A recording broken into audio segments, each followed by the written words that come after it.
I am Dr. Thomas Matthew from Indira Gandhi Cooperative Hospital, Kadavandra. I am working here as ECP consultant. ഹൃദ്രോഗം മൂലം angioplasty bypass surgery എന്നിവ നിർദ്ദേശിക്കപ്പെട്ട രോഗികളാണ് എൻ്റെ അടുത്ത് വരുന്നത്.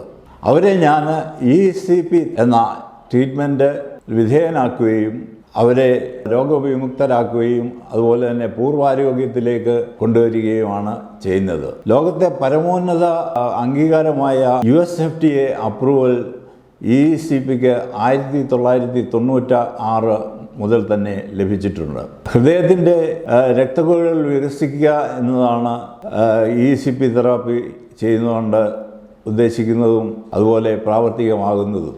ശരീരത്ത് എല്ലാം രക്തചംക്രമണം, അതായത് വാസ്കുലാരിറ്റി വർദ്ധിക്കുമെങ്കിലും ഹൃദയത്തിലാണ് ഏറ്റവും കൂടുതൽ രക്തമൊഴുക്ക് വർദ്ധിക്കുന്നത്. അതുകൊണ്ട് ആൻജൈന എന്ന ഹൃദയ സംബന്ധമായ അസുഖത്തിനാണ് ECP ഏറ്റവും കൂടുതൽ ഫലപ്രദമാകുന്നത്.